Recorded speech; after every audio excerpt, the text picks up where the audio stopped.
O Brasil possui quase 300 mil fundações e associações de interesse social que empregam mais de 2 milhões de pessoas. Desde o final de julho, essas entidades deveriam contar com o chamado Marco Regulatório do Terceiro Setor, um conjunto de regras para tornar mais transparentes as relações com os governos e garantir segurança jurídica às parcerias, além de valorizar a ação das organizações. Mas dias antes de entrar em vigor, uma medida provisória do governo federal prorrogou o prazo para janeiro de 2016. Por que esperar mais 6 meses pela nova lei? Quem ganha e quem perde com o marco regulatório? Que interesses ele afeta? Para responder essas e outras questões, recebemos hoje Vera Mazargão Ribeiro, diretora da ABONG, Associação Brasileira de Organizações Não Governamentais. Está no ar o Observatório do Terceiro Setor, o olhar da cidadania.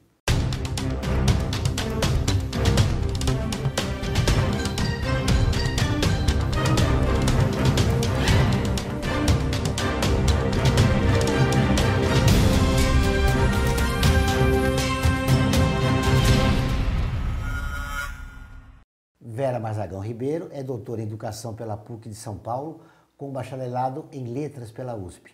É também coordenadora da Ação Educativa, organização que há 21 anos luta pelo direito à educação e cultura. Vera, seja bem-vinda ao Observatório. Obrigada, Joel. Qual a importância do marco regulatório para o terceiro setor? Então, essa é uma luta histórica e ela quase que nasce junto com a ABONG, que é uma associação de organizações que lutam por direitos e pelos bens comuns da nossa sociedade. E a gente percebia, quer dizer, que ao longo, das últimas décadas, o setor veio se modernizando, abrangendo novas áreas de atuação, não só mais as Santas Casas, mas uma série de áreas de defesa de direitos, de educação cidadã, e que a legislação não era condizente. Legislação em sentido amplo, né? Quando a gente fala marco regulatório, diz respeito às regras de contratualização com a administração pública, que é disso que nós estamos falando mais, da coisa do adiamento, etc., mas abrangeria outros elementos, toda a condição tributária dessas organizações, o incentivo às doações, o engajamento cidadão. Além de melhorar a imagem do terceiro setor, separar o joio do trigo, não é isso? Exatamente. Quer dizer, a gente percebeu que dentro, vamos dizer, de uma série de aspectos aí que a gente poderia melhorar na legislação atinente ao nosso setor, a gente entendeu que o prioritário agora era resolver essa questão dos repasses de recurso público às entidades, porque era justamente nesse ponto que estavam surgindo escândalos e dificultando até a capacidade dessas organizações de buscar recursos na fonte que eu considero que seja principal, que é na própria sociedade, ter seus apoios, até para elas terem a sua autonomia necessária, buscar seus recursos junto à própria sociedade. Porém, como em qualquer país aí da Europa, dos Estados Unidos, sempre existe uma complementação de dinheiro público, porque já que está se tratando de ações de interesse público, é natural que haja parcerias entre o Estado e essas organizações. Agora, a gente precisava criar um ambiente que desse transparência e nos ajudasse a combater o uso, a malversação de recursos usando esse tipo de canal, né? Por que da resistência se ele contempla e ajuda o terceiro setor? Olha, a lei, de fato, é resultado de uma ampla negociação. Nós começamos a negociar isso há quase 5 anos atrás no governo federal.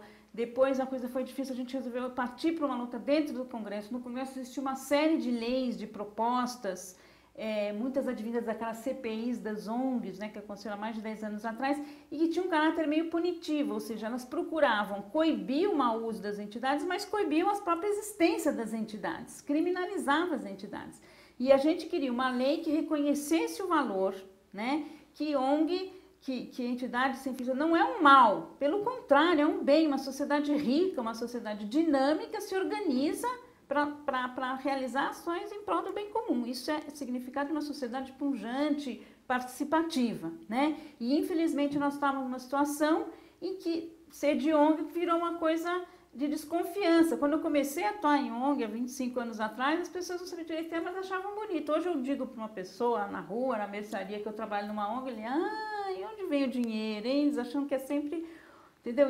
Essa onda de prejudicar a imagem das entidades e que a gente queria enfrentar com transparência, porque não existe forma melhor de combater a corrupção, eu acredito, do que a transparência. Muitas vezes as regras burocráticas não ajudam, dificultam a implementação do trabalho que precisa ser feito e a corrupção continua acontecendo. Uma das críticas que se faz ao processo de consulta do marco regulatório é que ele não conversou com certos segmentos da população e de entidades interessadas e que atuam no terceiro setor. Olha, a plataforma, primeiro, essa na verdade foi uma demanda que foi colocada para a primeira gestão do governo Dilma, antes mesmo dela tomar posse no primeiro mandato, foi uma demanda colocada pela sociedade civil, numa articulação que eu acho que pela primeira vez nós conseguimos uma articulação tão ampla de sociedade civil, tá? Porque estava a BONG, que é uma associação que representa principalmente entidades de defesa de direitos, de meio ambiente, cultura, são entidades mais de tipo ativistas, mas conseguimos nos articular com movimentos sociais, MST, Movimento de Atingidos por Barragem, Caritas, que é uma entidade de assistência ligada à CNBB, à Igreja Católica, a RENAS, que representa aí todas as entidades evangélicas que trabalham, fazem a atuação social, com o GIF, que representa fundações e institutos empresariais, com o SEBRAF, que também pega aí um conjunto amplo, quer dizer, nós conseguimos realmente uma articulação muito grande. As demandas foram sempre propostas pela plataforma e a plataforma foi reconhecida como o principal interlocutor, mas muitos outros setores acabaram se envolvendo. É fato que sempre o Brasil é um país grande, é difícil escutar a todos, né? Mas eu acho que a gente tinha uma representação bastante ampla dentro da plataforma, com setores que iam das pequenas, das mais assistenciais, das mais políticas, das mais ativistas, tínhamos de tudo ali e a gente conseguiu ter alguns pontos que eram consenso e a gente procurou, vamos dizer, negociar isso com o governo. Diante disso, por que da resistência? Talvez a própria administração pública. Primeiro teve bastante resistência, eu acho que teve um susto, eu acho que há um susto, porque certas entidades que estavam acostumadas a um certo mecanismo de familiaridade, vamos lá, é sempre aquela entidade, e as administrações públicas também, que estavam acostumadas a acomodar os interesses, vão se deparar com essa nova lei que vai exigir uma racionalidade pública para essas relações. Vai exigir uma coisa que para algumas administrações públicas é uma tremenda novidade, um chamamento público, ou seja, nós vamos escolher, dentre todas que estiverem interessadas, aquela que tiver mais condições de realizar esse trabalho. E geralmente era um amigo do prefeito, aquela que seja. Então, impessoaliza um pouco a relação, mas torna ela mais democrática e mais transparente, né? Porque se quando você faz um chamamento público e uma entidade, vamos dizer, ganha, evidentemente todas as outras daquele canto estão observando, estão analisando, existe maior transparência, né? Então, eu acho que são esses setores. Agora, de fato, a lei vai trazer muitas inovações, principalmente para a administração pública, eu digo, né? Algumas para as organizações também, mas eu acho assim, que a gente tem que apostar, nós não estamos preparadas, mas não temos que apostar na incompetência, nós temos que apostar de que tanto a administração pública no Brasil quanto as organizações da sociedade civil vão se capacitar. Claro, apostar que o governo e as entidades de interesse social vão ganhar com o novo marco regulatório. No próximo bloco, nós vamos continuar a entrevista com Vera Mazargão Ribeiro, da BONG. Voltamos dentro de instantes.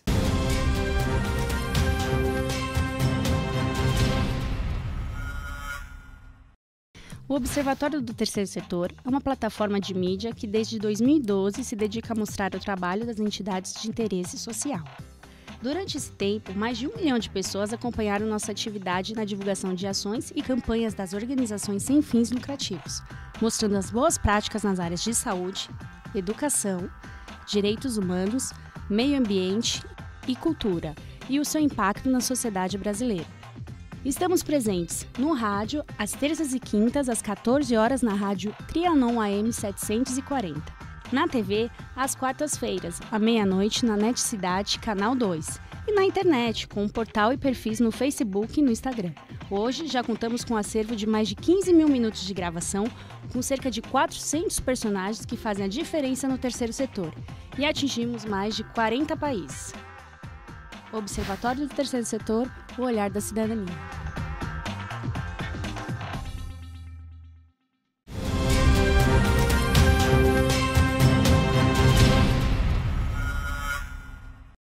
Estamos de volta com o Observatório do Terceiro Setor, o olhar da cidadania.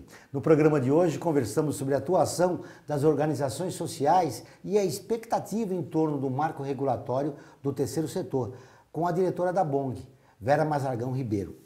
Vera, esse é o segundo adiamento do governo. Pois é. O que está acontecendo?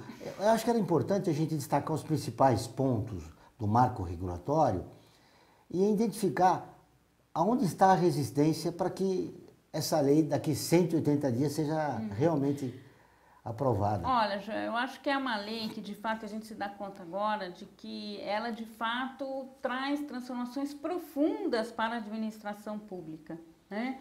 Porque alguns estados, alguns municípios e alguns setores, né, já tinham essa prática de fazer editais públicos, de ter um acompanhamento melhor das políticas, né?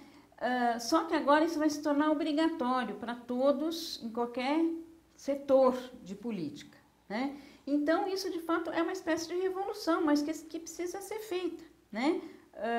Então, a gente acredita que não era necessário adiamento, que está todo mundo preparado para a lei? Não.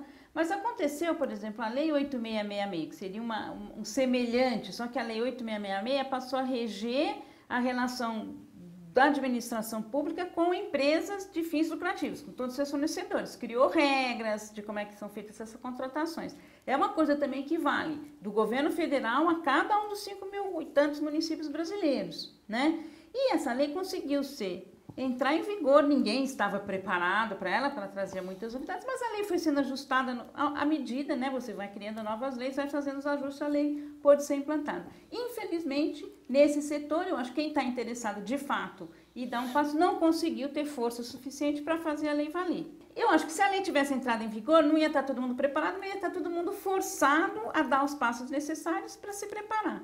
Com o adiamento, a gente corre o risco de todo mundo, oba, não vai ter mais, né? Vamos esperar que, de repente, até não pegue essa lei, quem sabe, e se adia um pouco, né? Se adia por mais 6 meses esse impulso aí que as organizações e principalmente as administrações públicas estão necessitando para, de fato, entrar na linha. Não é contraditório? Todo mundo está combatendo, falando da corrupção, e quando vem uma lei para regulamentar, por exemplo, a transparência, ela tem um custo, dá trabalho.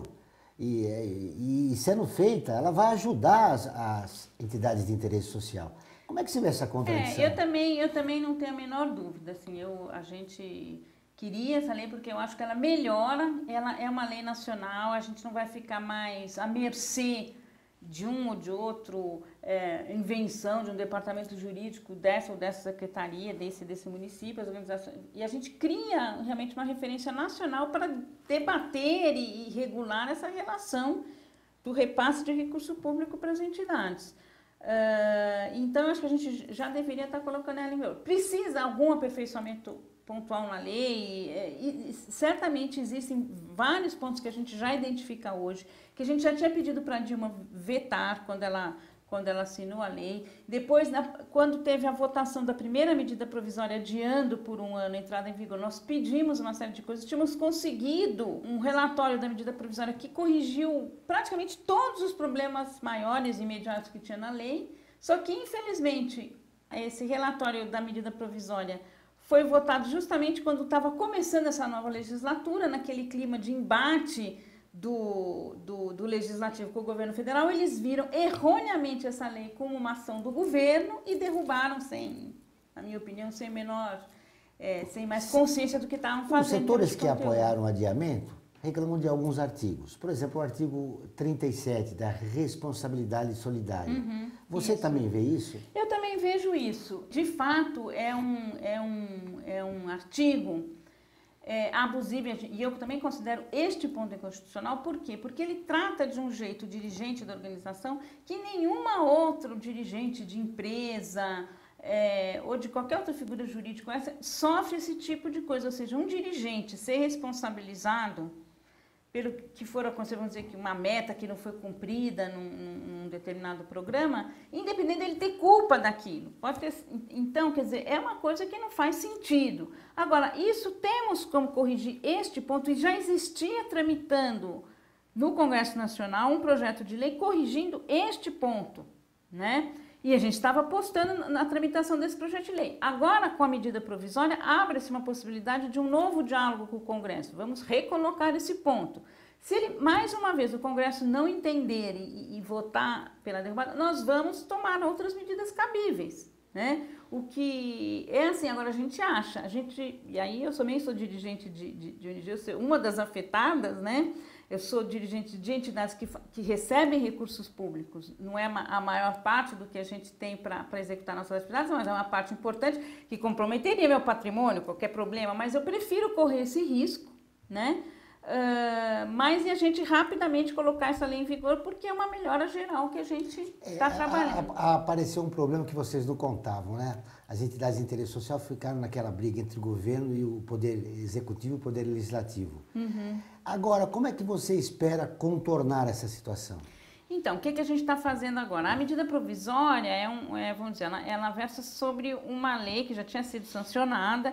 Então, vamos dizer, ela entra em vigor imediatamente, né? Então, já está adiado o prazo, não tem muito mais o que fazer, a não ser que essa medida provisória seja derrubada agora na Câmara. A Câmara vai ter que votar muito rapidamente, a Câmara e o Senado, votar muito rapidamente essa medida provisória para poder, a medida provisória sempre tranca a pauta. Enquanto não vota ela, você não pode votar as outras coisas.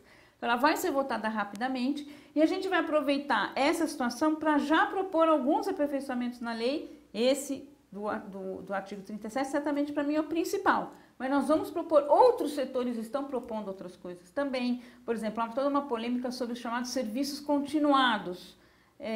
Vamos dizer, creches, um asilo que atende idosos ou crianças que têm famílias, né, para acolhê-las.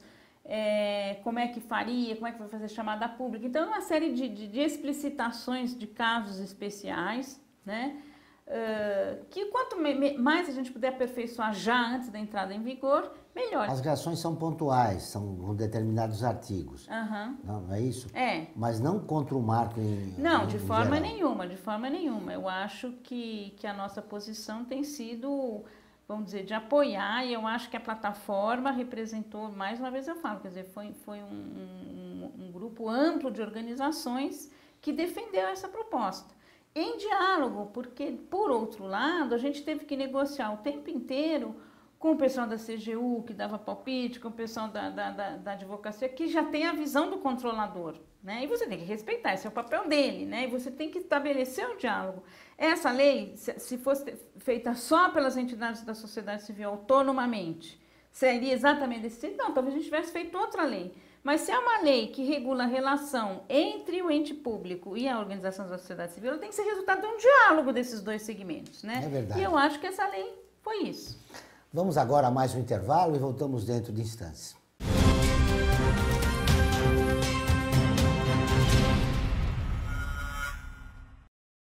A vida nos traz muitas conquistas, mostrando que todo conhecimento e esforço compensaram. Em cada detalhe, cada emoção. Com a FIA, minhas entregas se tornaram melhores e mais ágeis. Dessa forma, conquistei mais tempo para a minha maior felicidade, ser pai. E a FIA compartilha esses sonhos com a melhor estrutura, corpo docente e networking que conduzem ao sucesso e à felicidade. FIA, sua maior conquista.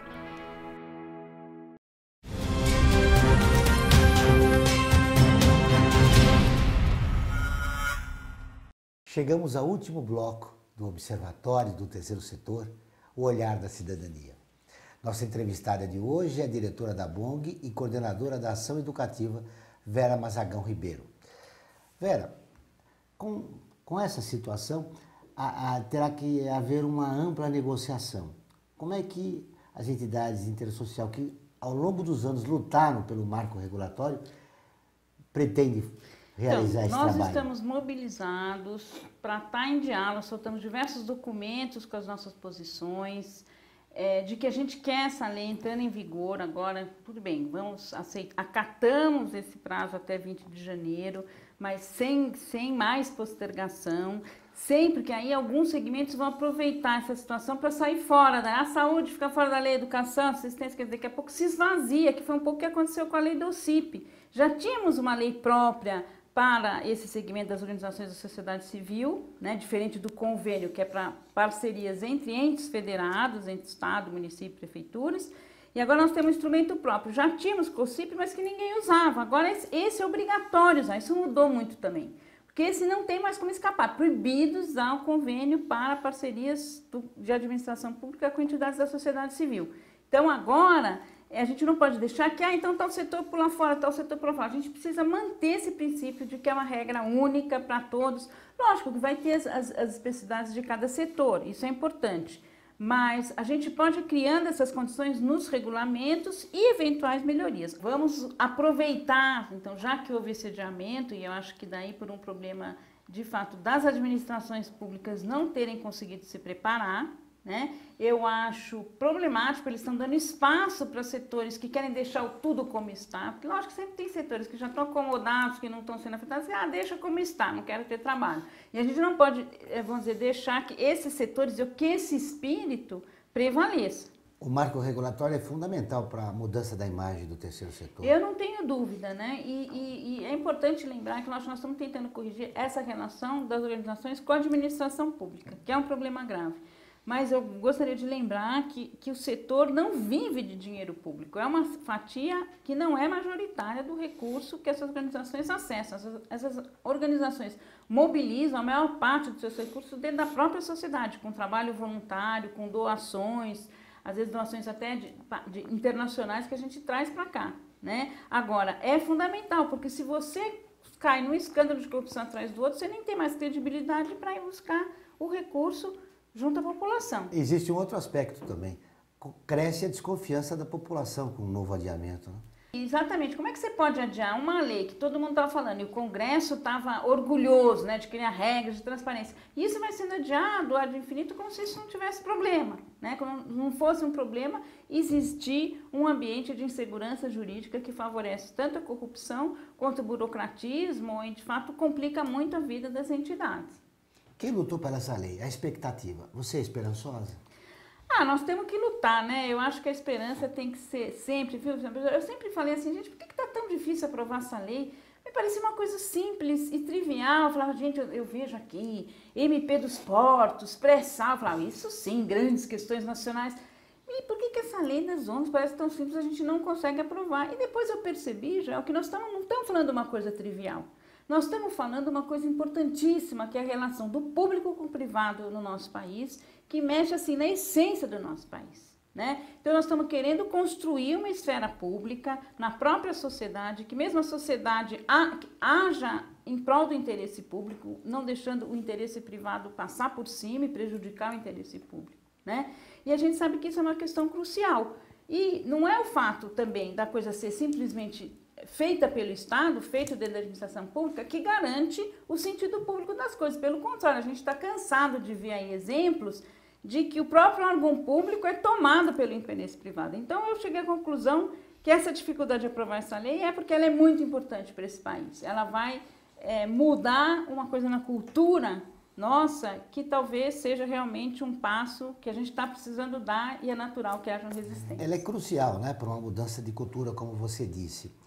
Quais os próximos passos das organizações que estão lutando para que daqui 180 dias essa lei seja... Olha, a gente já queria estar lutando pelos outros aspectos do marco regulatório, que é o incentivo a doações, o sistema tributário e uma série de outras coisas. Temos que voltar ainda ao ponto 1, que é das parcerias, porque a lei foi adiada, então já se cria o temor da lei andar para trás, de ter novos adiamentos. A gente já tem um outro momento de começar a se capacitar, vamos dizer, continuar debatendo no país todo sobre a lei, o que fazer para se preparar, quanto pensar nesses outros aspectos, né, do marco regulatório, como envolver mais pessoas nessas ações de interesse público e tudo mais. Você tem medo de um retrocesso?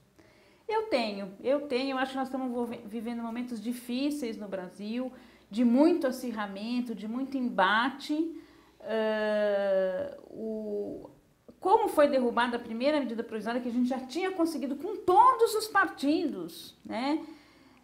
Conseguido melhorar e tirar todos os problemas que a lei tinha, e essa medida provisória foi derrubada por esse clima de embate ideológico que está imperando e que, infelizmente, está tirando o bom senso dos dois lados, né? Nós parecemos que continuamos naquele clima de eleições, né? De acirramento de posições, em que qualquer coisa que você supõe que vem do lado do oponente, você já não quer nem saber o que é. Eu acho que o Brasil tem muito a perder com Como isso. mostrar que a questão não é ideológica, mas é uma questão de transparência e de moralidade pública? Pois é, eu acho que a gente tem que continuar explicando que essa lei nasceu no Congresso Nacional, passou por ele, teve sugestões e influências do governo, como toda a legislação, né, que evidentemente que a bancada governista representa ali interesses governamentais, mas foi uma lei que nasceu, o projeto original do Elísio Nunes, que é do PSDB, depois o relator dessa nova versão que foi aprovada foi Rodrigo Hollenberg, do PSB, nenhum dos dois é base do governo, né? Então não dá para dizer que isso nasceu ali no comitê bolivariano, não sei do que. Essa lei foi discutida no Congresso Nacional, negociada com todas as forças políticas, não é a lei dos sonhos de ninguém, porque ela é resultado de uma negociação, e assim na democracia, né? O início de processo de moralização do terceiro setor, digamos. Pois é, e agora eu acredito muito. Agora, eu não colocaria, eu acho assim que já tem muitas administrações públicas trabalhando no sentido de ter regras mais transparentes. Eu acho que, vamos dizer, a gente passou uma época que os escândalos nasciam sempre das ONGs, né? Hoje em dia nós temos a Lava Jato, que não apareceu nenhuma ONG envolvida na Lava Jato, são só as grandes empreiteiras, agora já aparecendo gente do Exército, não sei o quê. Quer dizer, nós temos uma situação para mostrar que o problema da corrupção não estava como se imaginava, né? Somente ali incrustado no âmbito das entidades sem fins lucrativos, que as empresas também, e que nós precisamos mudar a cultura política do nosso país, e eu acho que mudar coisas mais amplas e profundas, e eu acredito que se a gente quer de fato combater a corrupção, a gente tem que começar, para mim, pela principal fonte de corrupção, que é o financiamento privado de campanhas, com o custo que as campanhas eleitorais têm atualmente. Obrigado pela entrevista, prazer te ver, viu, Vera? Obrigada, O Joel. Observatório do Terceiro Setor dessa semana termina aqui. Para rever esse e outros programas, acompanhar nosso programa de rádio, notícias, comentários dos colunistas, acesse o portal observatório3setor.com.br ou nossa página no Facebook. Participe do Observatório do Terceiro Setor na construção de uma sociedade mais justa, solidária e sustentável. Até o próximo programa.